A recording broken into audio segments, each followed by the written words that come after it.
ICOM 705, driving a small 100-watt amp, the Zygu XPA 125B, using the stock hand mic. Nothing fancy here,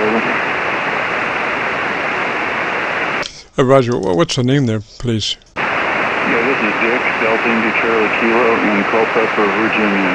Dick in Culpeper, Virginia, over. Roger, Dick, I've got you on my local antenna about 6 or 7 over, so you're doing a great job. Technically, your modulation looks to be about 3 dB wide. I'm not saying 3 dB wide. I'm saying that the modulation is 3 dB dynamic range, which is nice. Means that your average percent of peak modulation is somewhere around 80 to 85%. So it's that part of it is great. Now you could technically, on the EQ curve, you could stand a little more brightening. You're fairly kind of dull sound, and maybe a little more top end EQ, about 3 clicks boost. Treble EQ will put a little more life in your audio and a little more intelligibility. Roger, Roger. Roger that. Let me see if I can figure out how to get to that menu. Just a second here.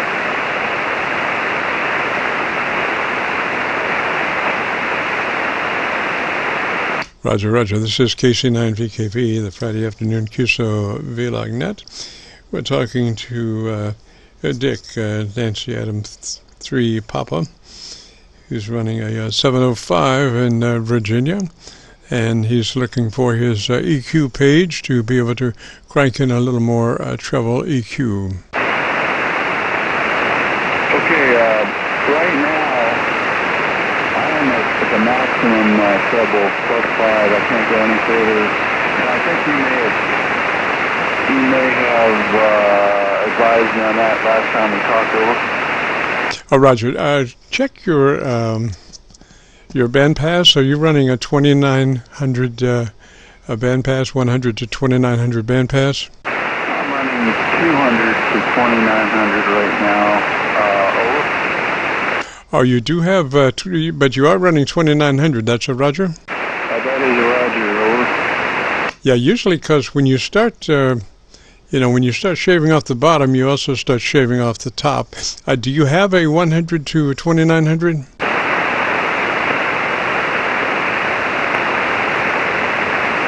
I do now. I just set the wide to 100 to 2900. Let me see if that's what I'm actually transmitting on right now. Over. Yes, you are. I can hear the top end. You want to run in that mode. You want to, because you have a much better top end, Roger, Roger. Now we can take care of the bottom through EQ, Roger. Roger, Roger. My bass is set at 0 right now. My TX bass 0, and I just switched my transmit bandwidth to 100 to 2900, which is what I think I'm transmitting on. But let me go figure out if I'm on that. Over. Yes, you are. You're running 100 to 2900.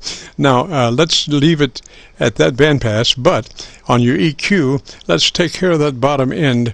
Let's do -2 clicks bass EQ from where you are. -2 roll bass EQ from where you are. Roger? Roger, Roger. Okay, I hit -2 clicks. I'm -2 on the bass now. Over. Yes, sir. I think you're ideal now. You have a nice top end, and we've taken care of that bottom end through EQ. And I'm surprised that that radio would reflect that you could run 200 and still have the 2900 top end, because obviously when you went to 100 to 2900, your top end brightened up quite a bit. So you want to stay in that 100 to 2900 and keep that EQ curve that we just cranked in there to minimize the bass buildup. Roger? Roger, Roger. I have a bassy voice, so sometimes I do come through overly bassy. Over. Roger. Well, you know, as long as you have plenty of HF content in the audio, a lot of, treble EQ in the top end, you can stand a lot of bass. Now, I've seen some folks, they're running flat across the board, and truly 100 to 2900, and I can see it on my my meter here, my spectrum analyzer. But the thing is, you have to be sure and keep that top end content all the time. You can't turn off from that microphone. You can't look away from that mic, because as soon as you lose the top end, that bottom end is there to make you sound muddy. So the only reason it sounds balanced is because you have a nice amount of top end to the mid-range versus the bass to the mid-range. It's all, it all relates to balance to the mid-range, top to the mid-range and the bottom to the mid-range. Roger. Hey, Roger. And let's see. I know I set the. Okay, yeah, I'm on wide. I figured out. Once you set the parameters on that one page, there's another page where you actually activate it. And I am doing wide right now. I just verified that over. Yes, sir. It sounds really nice, a lot nicer than when we started. And if you want to hear the difference there, and I've got it, we've been recording, if you go to YouTube and do a call it a search for KC9VKV, followed by today's date, 6/4/21, that will take you directly to this recording, and they'll give us a couple of days to get it uploaded. Roger? Yeah, roger that. I will do that. I've listened to my other Qso-Vlog that you did there. Thanks a lot for the help. I did a little bit of help. And I'm legitimately partially deaf. So I can't necessarily do it myself. I'm not really deaf, but I have a disability with the VA for hearing loss, so I can't really touch it up myself very well. Over. Oh, yes, sir, I understand. And that is a challenge, I'm sure. And I think we've got you in good stead there. I'm looking at your other aspects of your audio, and you have a nice, like I say, 3 dB dynamic range. So that's exactly what we want. Now, my question is, are you running any compression? We usually suggest that you run a 3, compressor on and add a 3, processor on and add a 3. Roger. On and add a 3, processor on and add a 3. Roger. Yes, I'm running 3. As you advised last time, 3 out of 10 over. Yes, sir. Yes, sir. Just perfect. I was just I was curious how you could possibly do as well as you're doing without running that 3 on the compressor. But it looks good, man. I would get out the Gorilla Tape and taper down, because you're just perfect, Roger. Get out the Gorilla Tape and taper down, because you're just perfect, Roger. Yeah, these new radios are really nice. They got so many features.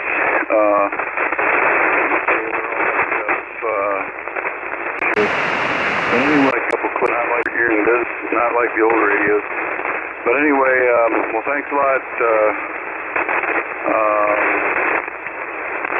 And we'll talk again. Have a great day. Man, I forgot your handle. I'm just let me think here. I'm not going to guess. I've got it in my logbook. KC9VKV from NA3P. Roger, Dick. Handle here is Jim, Juliet, India Mike. And if I might ask, how did you sustain your hearing loss?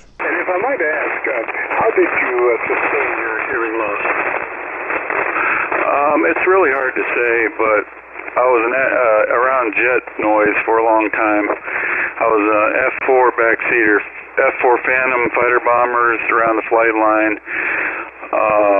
And I was also a field artillery officer in the Army National Guard, the big booms.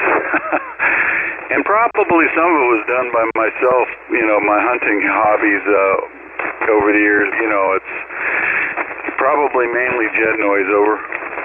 Roger. Did you ever investigate what the residual noise level around those jets was, like 130 decibels or so? It was like 130 decibels or so.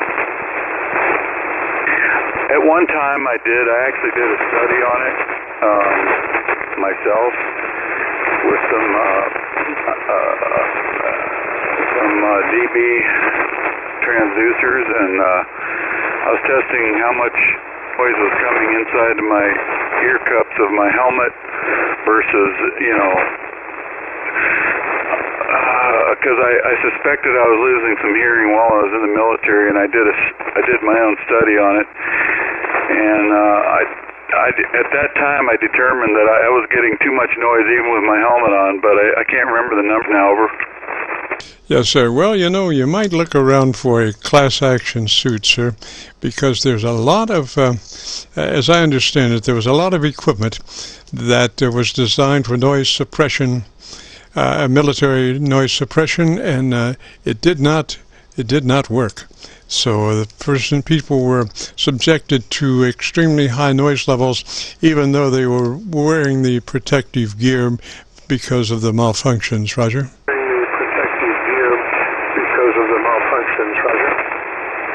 Yeah, Roger. When I was working on my master's degree, one of my courses, I did a study on the hearing, on how much decibels were coming into the helmet to determine whether it was over time would cause hearing loss.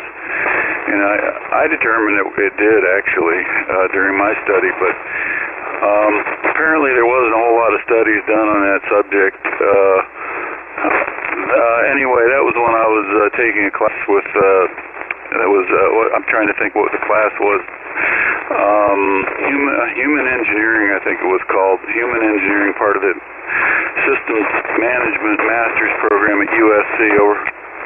Roger. Could you tell at the time, after, say, an incident where you were on the line there with those jets, that you did have some noise suppression effects after you came home? Could you tell that your hearing had been affected? Came home, your hearing had been affected. It's hard to say. Maybe a little bit. It probably dull your hearing a little bit, but not really that noticeable. But I have a little bit of that, what they call tinnitus too. My ears have been ringing for the past 30 years. So what can I say? Anyway, so much for being around jet noise. And back in the old days, you didn't necessarily do what you were supposed to do either when you're not actually in the airplane. Sometimes you neglected, let's say, to put your hearing protection on, which was a bad idea, but it wasn't heavily enforced in the old days. Over. Oh, Roger that. Well, sorry for your loss, and gosh, I'm assuming it's been a number of years, so the possibility of it your hearing returning to normal is pretty much zero. Is that a Roger? Returning to normal is pretty much zero. Is that a Roger? Probably.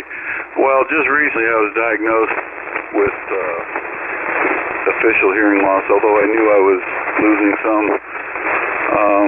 I just had my VA hearing test about 3 months ago, and they actually gave me 10% disability based on my hearing.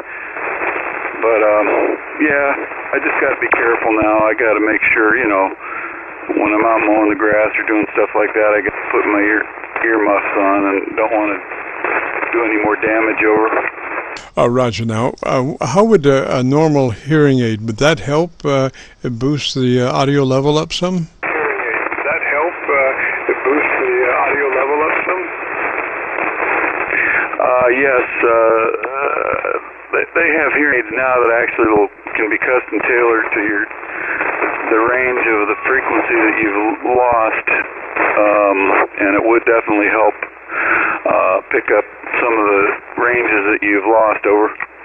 Roger. Yes. Well, hopefully you'll be able to investigate that and maybe get your government folks to help pay the bill for some of that. Roger.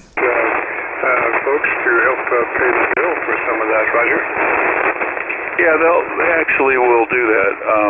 I haven't gone that far yet, but they will actually pay for that now. I don't have to pay for that at all. So maybe down the road, you know, as you get older, things get worse, you know, but there may be a point where I finally decide to go ahead and do it over. Yes, sir. Well, I wish you luck on that, sir, and really appreciate you dropping by this afternoon. And like I say, I think your radio is just spot on now, so just remember to work that microphone exactly the way you're working it now. Don't pull left, right, up or down. Just hang right there and continue to work that mic just as you are. Roger?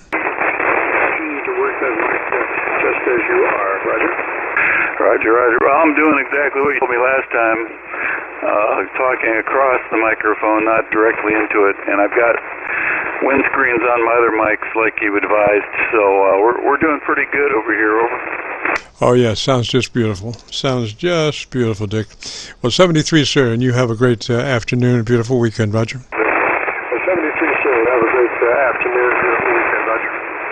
Okay, you too, Jim, and talk to you later. Have a great weekend. KC9VKV from NA3P.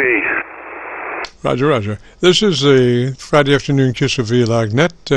This is a recording that we make every Friday afternoon between 3:30 and 5, and then post it up on YouTube. And then the way to find that is you go to YouTube and do a call letter search for Kilo Charlie 9 Victor Kilo Victor, followed by today's date, 6/4/21, and that will take you directly to this recording.